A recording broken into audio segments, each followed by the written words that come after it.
I call it a reset button. Reset button. And just having, I have found it, the most effective ones are a physical response followed up by verbal. So it might be slap your thigh or take a deep breath and blow it out. Um, I've seen some people miss a shot and it's kind of like they flick their shoulder, like they're just flicking it like no big deal. Or slap your hand, like clap your hands together, just something physically that tells your brain it's time to reset, and then follow it up with get back on defense, next play, next shot, next, or just something that moves your brain to where it needs to be. I saw that, actually, I didn't see it. I had like 10 athletes within the same day forward me this video last year during the football playoffs. You are listening to the Bridging Impact Podcast, transforming leaders on and off the court with host, Coach Furtado. Without further ado, let's dive in. Hello, everyone, and welcome back to another episode of the Bridging Impact Podcast. Today's guest is Tami Matheny. Tami is a mental game coach, an author, and John Gordon certified trainer. Tami became a mental game coach in 2008 and started Refuse to Lose coaching. In 2018, she became an author as well. Recently, she became a part of the John Gordon team and is certified to present workshops on the power of positive leadership and the power of positive teams. Tami, welcome to the show. Well, thank you for having me, Justin. I look forward to talking with you. Absolutely. So let's dive right in. And I want to just open it up with, because you're a second-time guest on the show, I'd love to just go with what's recently going on. And as a mental game coach, as we were talking a little bit before we got on, you were talking about the Olympics and how the elite level athletes really tap into the mental game. So can you share some of your learnings from what you were watching with the Olympics, and then we can dive into each little nugget? Well, I just thought it was a gold mine. We're watching and we're listening, and they're saying, well, my mental game coach had me do this, or I'm working on visualization or meditation. And I just loved it. And I started reading a little bit more about what the Olympians do. And I think I saw a stat where 95% of the Olympians do some form of visualization. And yes, I talk about visualization, I preach it, I practice it. But when you have these elite athletes, these role models saying that they use it, it really helps my job in getting athletes to buy into that, and to utilize these skills. It's not just me as a mental game coach saying that these athletes need to use it. But I definitely think the self-talk, and I saw a great quote by Katie Ledecky, and how her self-talk actually helps her increase her endurance capacity. Simone Biles talking about her self-talk and helping her overcome the mental blocks and mental health challenges that she had. And then I would think the second piece definitely is the visualization. And, it's really hard to do something if you can't see it. So being able to see your performance, I take it a step further and like to tell people, it's really hard to be someone you can't see. If you want to be that confident athlete, you've got to see that confident athlete. So I could go on and on. I'm an Olympic geek and a mental game coach geek. So the two, I'm kind of like in a little sorrow that it's over now. Yeah, I hear you on that. It was definitely on our TV pretty much 24/7 for the past 2 weeks. So we're bummed about it as well. And so I think I have a couple of follow-up questions. I want to start with the visualization, and I want to touch on it because our podcast is for coaches and parents. I'm curious, right? I think a big responsibility for us is to continue to grow ourselves. So do you practice visualization? And for those, even like myself, who have done a little bit of it, but I haven't really made it a habit, what's like the best way to start practicing visualization? Is it guided? Is it, how can we as coaches and parents start that journey? Oh, for ourselves individually, I need to write things down. Like, what do I want to picture? And so it's almost like creating a visualization script. Mm, That's what's helped me. I think now, if we're talking about trying to help our athletes or our children with it, then I think it's kind of giving them leading questions. Like, think about when you're playing basketball. What are you smelling? What are you feeling? What are you hearing? So we're bringing their senses alive. And then that really helps keep them more focused when then you start to challenge them to visualize stuff. For athletes, that's the biggest drawback. Their mind just kind of, you drifts. tell them to go quiet, and then their mind just kind of wanders off. Right. Um, so I think it needs to be a little more guided with our athletes. But, as adults, I think that's how do you best learn or remember things? I need to write it down. So that's why that works for me. That may not for you or someone else listening. Write down what I want my day to look like or what I want to look like at my best self. Now, that is something I have athletes do as well. Just write down when you are at your very best, what do you look like, feel like, what are you thinking? So now we've got that captured. Now read that and close your eyes and picture that person.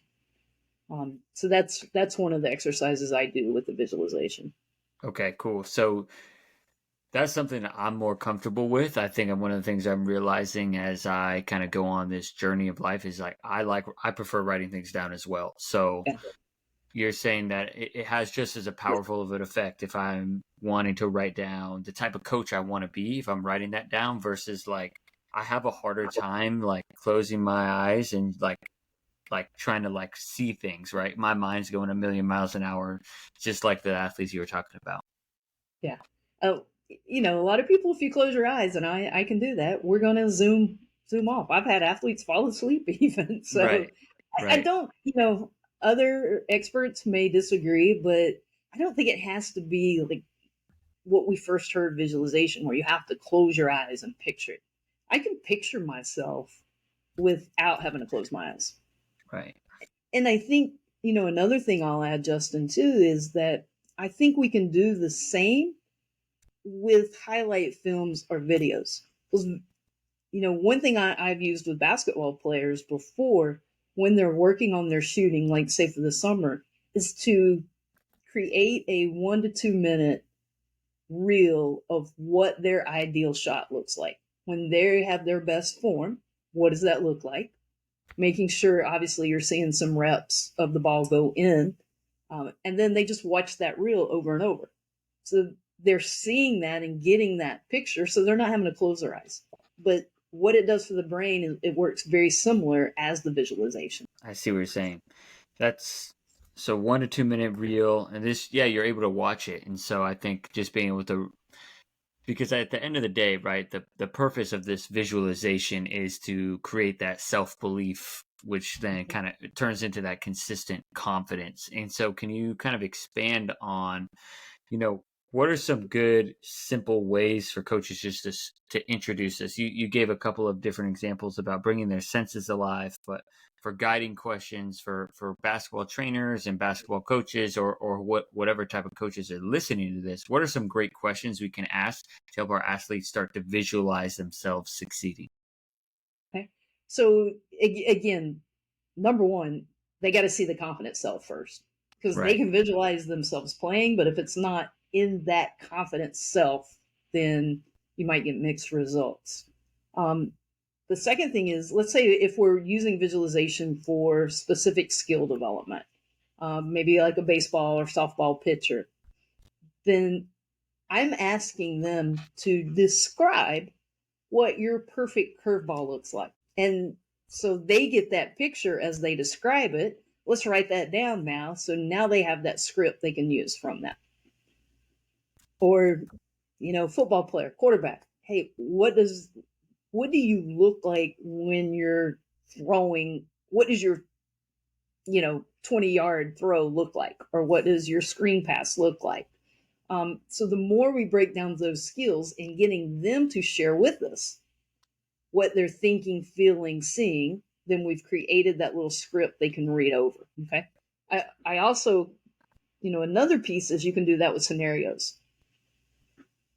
You're a basketball coach. Every basketball coach in America, I think, probably works on last second plays. Right. We run through them for reps, but how many times do we actually mentally rehearse them and actually see them in our heads? Mm, So, giving scenarios of, okay, before we actually run this play, I want everybody to picture their role, what they're doing on this play or in this scenario, and then physically do it. Another follow up for visualization. Okay, in your head, if it didn't go well, how would you see it going the next time? so making sure that they're mentally rehearsing something specific. That way, it's not like a broad or generalized. And then whether it's rehearsing a play or thinking about that perfect curveball. My next kind of follow up question is on like internal versus external cues when playing in games, because I know sometimes like even if an athlete is thinking too much about their form in game, it can get them in their head, and then they're out of the flow state versus an external cue. So could you kind of expand on what the difference between an internal and external cue is and when to use either of them? I've played with this a lot. The internal cues are obviously my internal. Right. The external, one external thing I hear from baseball pitchers is a lot is that they look at something external before they start their pitch routine because it kind of brings them back to the moment. Right. Right. Basketball, right over the front of the rim where I want the ball to go, Right. might be external.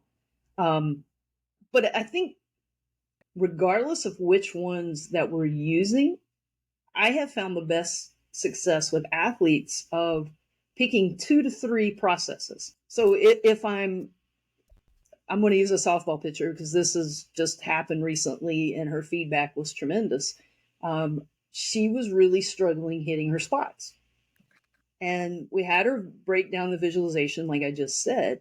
But then with the cues, I said, okay, what are 2 to 3 things that if you do, you are pretty confident that your pitch is going to be a good pitch? 2 things you can control.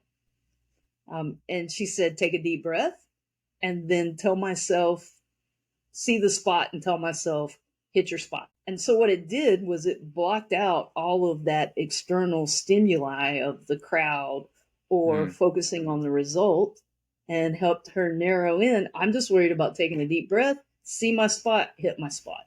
right. And does that answer your question there that you asked? Yeah, yeah, absolutely. So I think just focusing on those 2 to 3 things that they can control, because there's so much in sports, doesn't matter what sport, whether it's basketball or softball or track and field, that are out of your control. And so recognizing, right, see the spot. I think so when I teach shooting, right, one of the things that they can control is finishing with their arm tall, because that helps their arc, right? So I'll just, remind them to finish tall, and that's something that they can be able to feel, right, whether they're training or in game. Oh, did I finish tall or not? So just continuing on that, talking about kind of self talk and pivoting to that. You talked about it a little bit with the things that we can control. Can you kind of expand on, of course, the importance of self talk, but maybe some of the misconceptions about self talk? So our thoughts create our reality. So Right. everything that we're saying to ourselves creates or sets us up for success or failure. And so it's learning to, John Gordon likes to say, talk versus listen to ourselves. Right. When we listen, we think, oh gosh, don't miss or don't mess up, or what if I fail, or oh, I'm tired, or it's hot out here, or any of that stuff that doesn't help us. When we talk, we're programming our brain what we want to think, which that doesn't always mean it's going to lead to success, but it, gives us a lot better chance and percentage. I think the biggest misconception when I talk about self talk is people think it has to be this rah, rah, rah positive. And for some people, that's needed. We're all different. We all respond differently. So there's nothing wrong if that is what you need. I need more productive talk. If I missed a shot when I played basketball, don't tell me it was okay. No, it's not okay. I missed a shot, and it would probably make me a little angry. But hey, keep your hand up tall. That would have been a great productive comment to make to me or to myself instead of, oh, it's okay. Right. Um, So I think that's the biggest misconception. And I know with athletes I work with, they're like, I try to tell myself positive stuff, but I don't really believe it. Which, okay, then let's think productive. So you're programming your brain productively. Right. So then now diving into kind of the Olympic athletes, you talked about how Katie Ledecky increased her endurance just based off of self-talk. And then obviously we know, a lot of us know the story of Simone Biles struggling with mental health in the Tokyo Olympics and then her overcoming those hurdles. How do those athletes utilize self-talk to increase their endurance and overcome those mental blocks?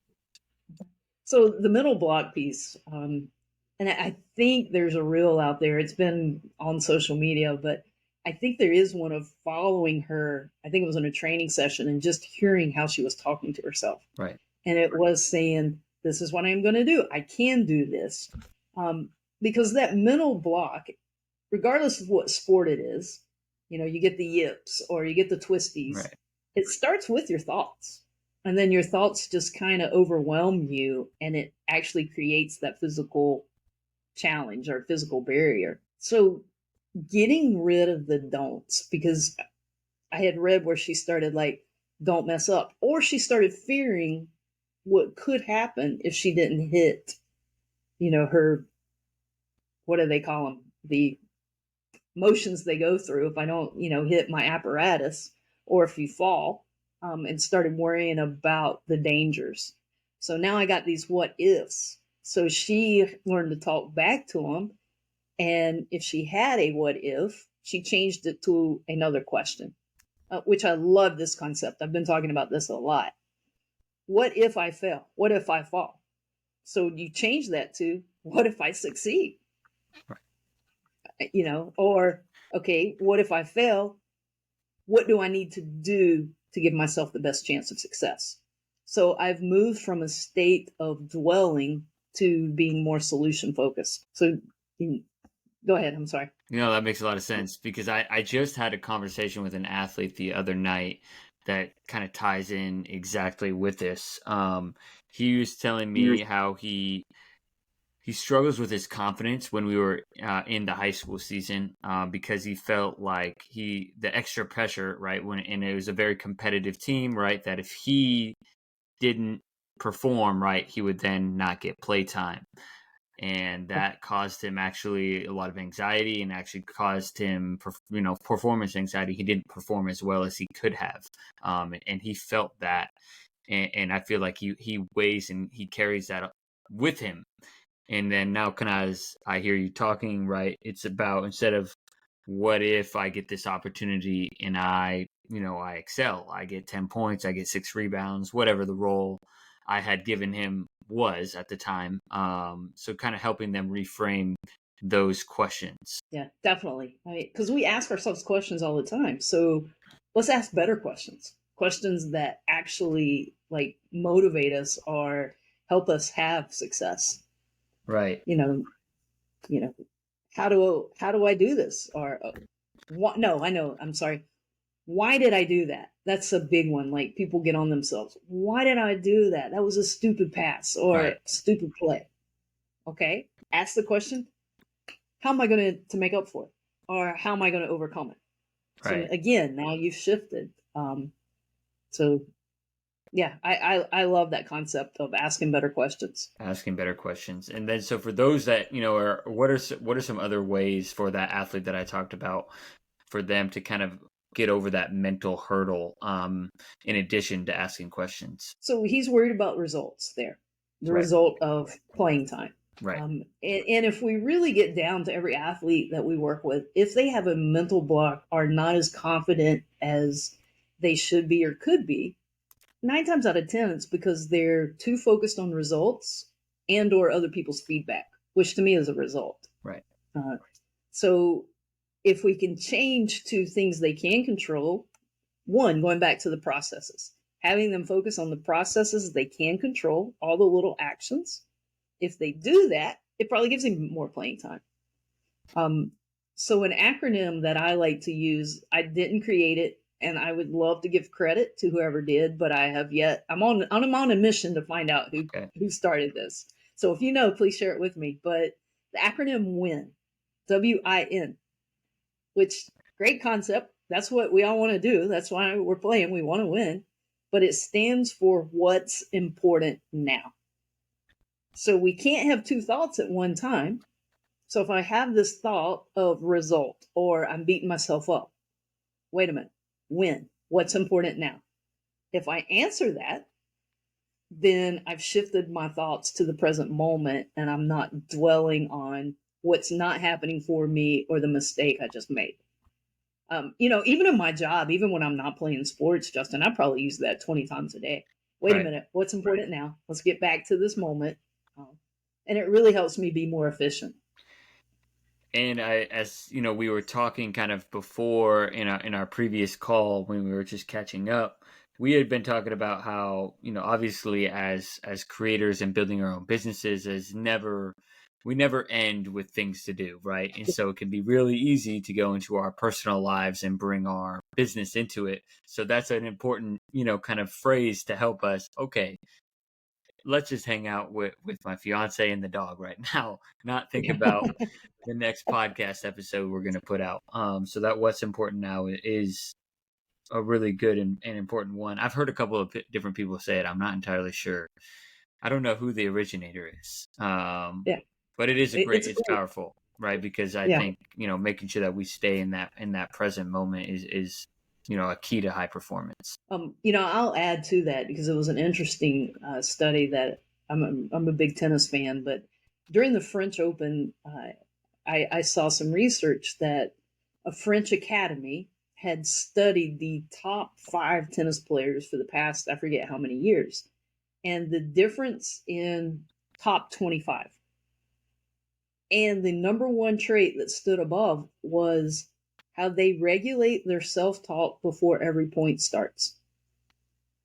And that's what took them from top 20. That's the only, I shouldn't say only, but that's the main difference in being top 5 or top 25. And I thought that that's so true. If I know not all sports are like tennis where you have an end point, then you start the next point. But if I'm controlling my thoughts before every point starts, okay, doesn't matter if I won or lost that last point, what's important now? And I focus on how I'm going to do that, then it just makes sense that I'm going to have more success there. Right. Right. And I think one of the things is kind of before each set, right, or after a mistake, right, one of the things that we talk about it with BTG is like a mistake response or like having a mental cue to kind of continue to move on. So can you talk about how you help your athletes develop, mental cues and mistake responses to help them pretty much to clap and focus on what's important now. That's like quickly in a game, because sometimes in a basketball game I can't ask myself what's important now after I turn the ball over. Yeah. So I call it a reset button. Reset. And just having, I have found it, the most effective ones are a physical response followed up by verbal. So it might be slap your thigh or take a deep breath and blow it out. Um, I've seen some people miss a shot and it's kind of like they flick their shoulder, like they're just flicking it like no big deal.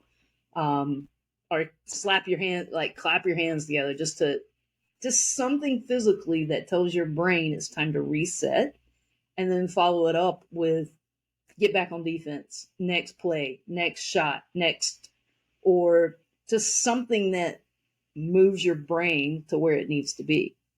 I saw that, actually, I didn't see it. I had like 10 athletes within the same day forward me this video last year during the football playoffs, because they had seen this video of George Kittle for the San Francisco 49ers talking about his reset button. And he actually draws a reset button That's awesome. up on his arm and pounds it. Now, anybody listening, I'm not telling you to pound yourself and bruise yourself. Right.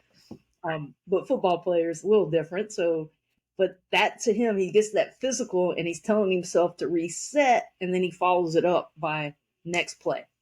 So I loved it, but I love too that my athlete. I mean, I 10 different people sent it to me within like a day. So That's awesome. That's an yeah, extreme example, but I feel like you could easily do like a one on the wrist. I'm a yeah, big one. that's I like the two clap and move on, but I feel like it's just figuring out something that works best for you. I think another like communication tactic that I was learning about as we were presenting to our campers a couple of weeks ago. Just in terms of communicating, it's just to say what you're doing. So I guess if there's a mistake, right, you have your physical, right, whether you're smacking your arm or you're clapping, and then get back on defense, or if you're a pitcher, next pitch, just focusing. Then it's kind of that what's important now, but you're also practicing it in a way that helps you kind of refocus to what's next. I love that. I'm going to have to steal that. But saying it out, when you say something out loud, it's 20, 30 times more powerful than if you're just saying it to your brain. So I really like that. Right, right. And so now let's kind of talk and shift. I think we've talked a lot about kind of the individual aspect of it, but I'm obviously in a team sport, and I know you work with a lot of team sport athletes. When it comes to kind of like a visualization for a team, like, because you don't want to have well, you do have a group of individuals, but you want to have a group of individuals. They have their own individual goals, but it's about creating that team visualization. Have you do you have any different exercises and activities and thoughts around kind of meshing all those individual ideas and goals with each other to create one collective team visualization and goal? What I've done for a lot of teams, and it's not just visualization, but it's part of a mental warm up. We all have a physical warm up that we wouldn't feel confident without doing. So it's important that we have a mental warm up that gets us in the mental space that we need. Um, I use the acronym BRAVE. Take a deep breath. Take some deep breaths. So collectively with teams, they'll do this together, whether it's in a circle or whatever suits their space best. So everybody's just taking some deep breaths, just to regulate themselves. The R is for recognize. They're recognizing any of that talk that we've talked about, and change. Now's the time to change it, as well as their body language. So getting their body language where it needs to be. The A is for am statements. Some people call it affirmations. So, okay, I am confident, or I am great with my left hand, or whatever it may, or I am the best teammate, or whatever it may be. Then the V is for visualization. So then that's where we get the visualization. And I've been encouraged. Some teams I work with, I'm kind of like a bench coach, so I can actually lead this. Others, I'm sharing with the coaches, suggestions. But visualizing how you're going to start that game. So, like, say, like if it's with a baseball or softball, okay. So visualizing first inning's about to happen. So and so is going to go up to the plate, and just giving them some different scenarios to visualize, and then I bring in the individual with the team. Okay, now you're the one that the ball's hit to you at shortstop. Visualize that play. See yourself. Where are you throwing it? Which I may add them actually to say that out loud as they're visualizing it. You gave me another thought when Yeah. you said that while back. Um, and then I'll always want to end with visualize how you're going to feel at the end of the game. When the game is over, get that picture in your head how you're going to feel. Because that gives you you're telling your brain, this is where I'm headed. This is the journey. This is how I want to feel or think when I'm finished, and trying to get that picture in their head. And then we end with the E is energy. Energy is created by what we say and our body movements. So talk and touch. We're talking, touching, getting that energy up high. Now that's our warm up. We're ready to start the game. So I went off track there, not just with visualization, but to me, incorporating all those pieces. But we can dive into more of the visualization piece there if you'd like. Yeah, let's dive into that. Let's go. Okay. All All in. right, let's dive in. So, there's endless things that you can visualize. Right. But if I'm a coach, I'm going to script out some things that specifically that are important that we've been highlighting in practice that I want to make sure us see, that make sure that we do. So I want us to see it. If we're basketball, if we've been practicing a certain defense, all right, everyone imagine you in your position and seeing, what that looks like. Visualize yourself running a certain play. Maybe it's a new play we've put in. That would be something. One thing I have found from athletes, they like variety. So having different things to visualize each game the feedback they've given me, if it's the same thing, they kind of start to check out. Right. So, which I appreciated that feedback from them, because I have been doing the same thing. Right. So, it's endless things that you can visualize before a game. I think it's important, coaches as a team, before they leave, hey, this is from practice, maybe before a big game. Hey, go home tonight, and this is exactly what I want you to visualize. I've seen coaches give it to them on a note card. I've seen them send it in a text thread. Um, but again, the more specific you can be, and including your senses, because that makes it real life. So I want to smell that gym or that baseball field or, that tennis court. Right. What do you see? What are the colors? I feel like that really kind of helps them, right? What does your feet Mhm. in the ground feel like, right? What's the energy from the crowd, or audio from the crowd? All of that kind of gives full picture, full context, and I think um, that's a really good way for, of course, coaches to give specific feedback for probably specific athletes. And then also, talking about, you mentioned on defense for basketball, kind of what I was imagining is, so I do something, and I hope that the teams I play don't listen to the podcast and steal this, but I like to, practice a no middle defense where we force the all of the offense to the outside perimeter to take tough shots, right? So we want to keep them out of the middle, because that's where we want to go in the offense. It's the easiest way to score. So I would have them, okay, imagine yourself, you have a ball handler, imagine yourself, you're pushing, that offensive player to the sideline, and then obviously adding some of those cues and things that you were talking about. So I think that's really great detail to help them then succeed. One thing I'll add that I just remembered too, I think it is important, is not predominantly, but you need to throw in visualizing some things going wrong, Hmm. because things are going to go wrong. And I think visualizing helps the athletes prepare their response for if and when. All right, see, you had a bad call. What's your response? See how you're responding to that. All right, we're down at halftime. How are we responding? Seeing how we respond to that. Someone scored on you. How are you responding? To that. Right. Um, and the athletes will say, I don't want to imagine anything bad. Those challenges happen. So if we stay away from imagining them, then we really aren't prepared for, Right. when they do happen. Right. Yeah, it's realistic. There's no game in high school where there's going to be no turnovers and 100% people shoot 100% from three. I mean, there's not even a game in professional sports where they do that.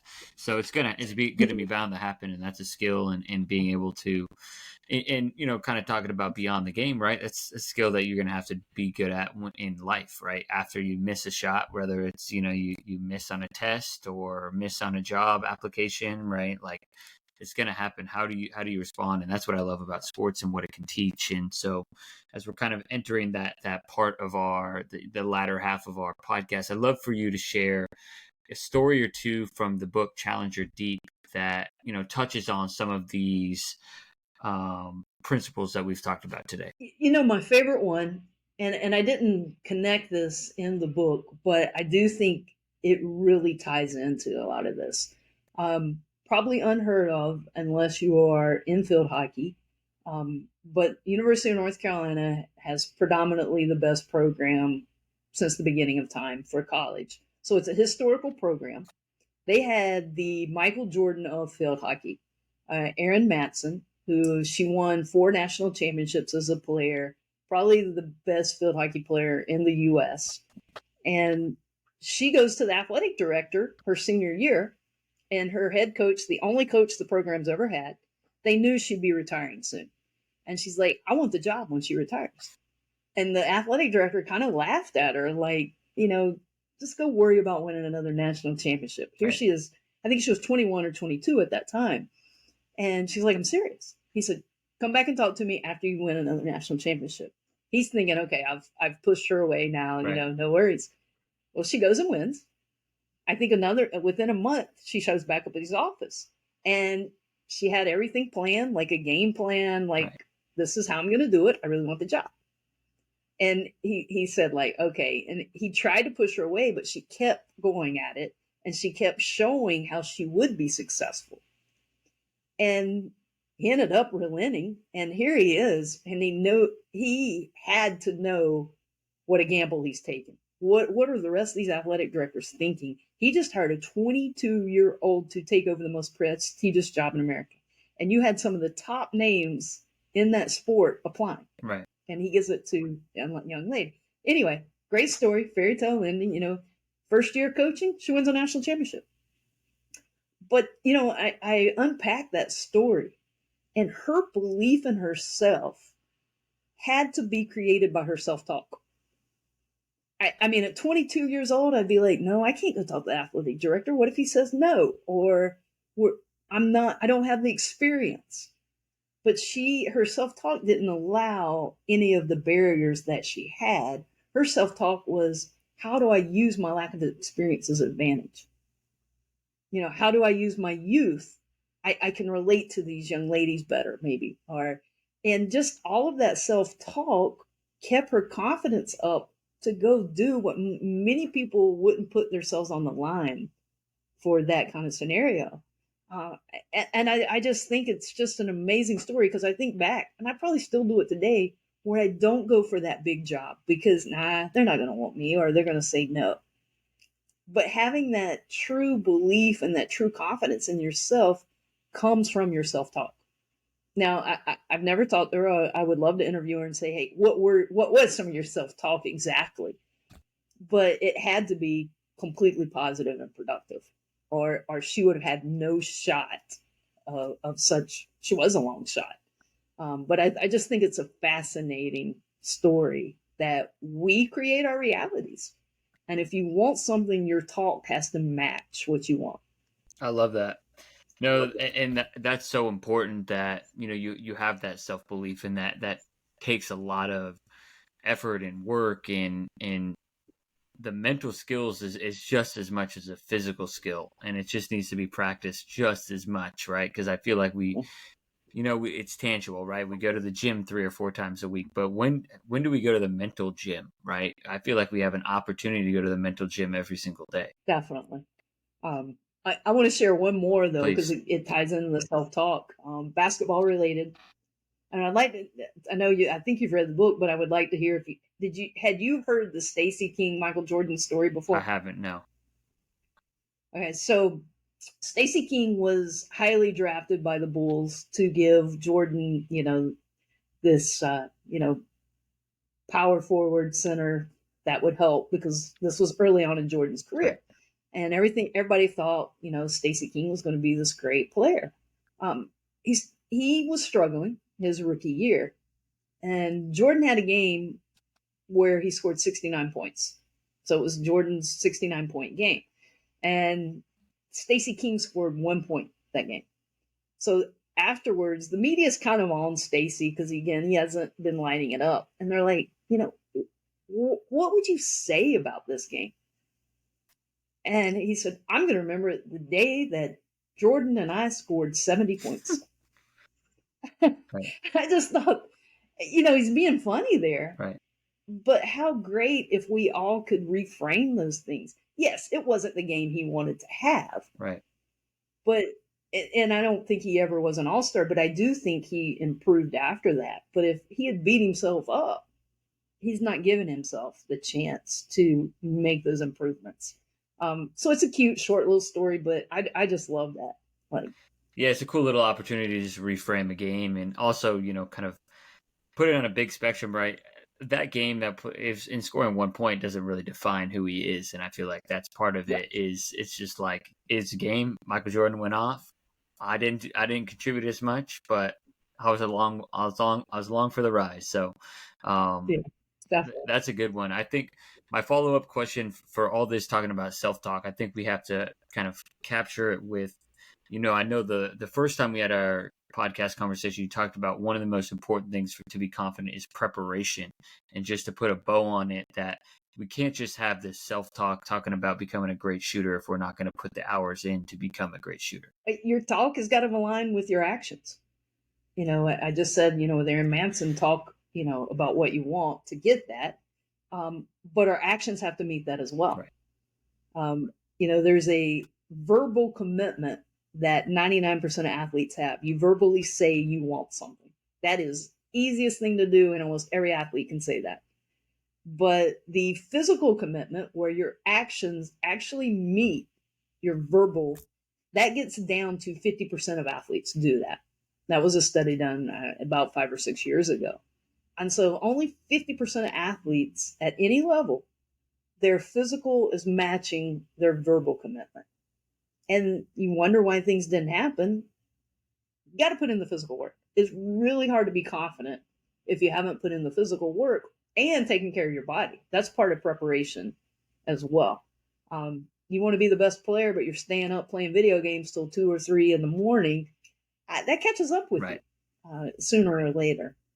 So that the physical piece of preparation of your body, of putting in the work to get your body in shape and what it needs, it just builds confidence. Right. But the self-talk is the one that creates that discipline. If I have good self-talk when I say, well, I'm gonna skip this workout. No, my self-talk is like, no, you're going. Right. So that self-talk really does feed on the preparation as well. Absolutely. And I think it goes to your point. And I do remember reading this when I was on my John Gordon binge. And I just remember him talking about, you don't want to just listen to yourself. You want to talk to yourself because, as you said, especially for when we're working, I work with a lot of teenagers, right? There's going to be times where, of course you're tired. I mean, there's times where I'm tired, right? And I did a couple of camps here in July and I did not want to work out, but I was like, okay, well, there's no choice, right? Like, I'm not going to negotiate. I'm not going to listen, right? There's just no choice. I'm going to do it. So I talked back to myself and I went and I showed up. Probably wasn't the day where I was lifting the most, but I still worked out, and that consistency over time is, obviously I'm not trying to be a professional athlete anymore, but it helped me keep me in shape. And then, so I could be the best coach I can be. So, so let me ask you a quick question about yes. that. So that was a workout you didn't want to do, Correct. but you got yourself there through your self-talk.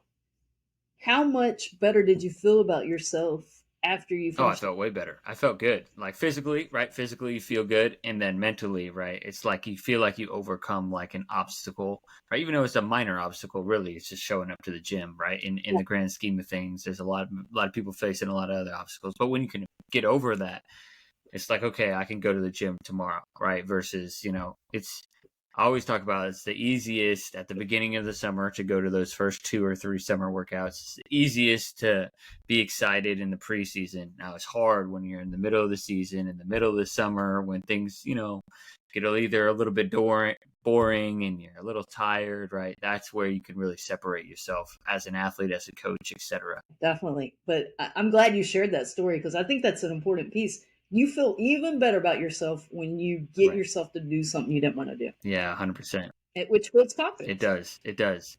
And that's the goal of it all. So there's been a ton of wisdom for our coaches and parents that are listening to this podcast, maybe even some athletes that are brave enough to listen to this entire episode. So for those that are listening, I'd love for you to share where they can find Challenger Deep the book, and then any other resources that you have going on, and where they can connect with you on social media. My website has about everything from books to some free PDFs just on various topics to free confidence calendar that I share every month. And it's TamiMatheny.com. Pretty active on social media. So Twitter at Tami Matheny. I do have a Parents and the Mental Game Facebook group. If you're a parent, please join that. Parents sharing ideas, or I give some quotes or suggestions for parents to try to help their athletes. And I do have the Confident Coach Facebook group as well. In addition, all books are on Amazon. Awesome. Well, thank you so much for your time today, Tami. I really enjoyed our conversation, and I got a couple pages of notes. Well, thank you, Justin. I appreciate what you do and for having me. Thank you for listening to this episode of the Bridging Impact Podcast. We'd love it if you would like, subscribe, leave a comment and a review on whatever platform you're on. It's the best way to help us grow. We appreciate you for doing that. We'll shout you out on social media. I'd also love if you connected with me on social media. Let me know your thoughts. And this is why I do it. I want to share knowledge and wisdom from experienced leaders to people like yourself and myself, so we can have this dialogue and move forward, make an impact on the world. So stay tuned, stay subscribed. Cheers.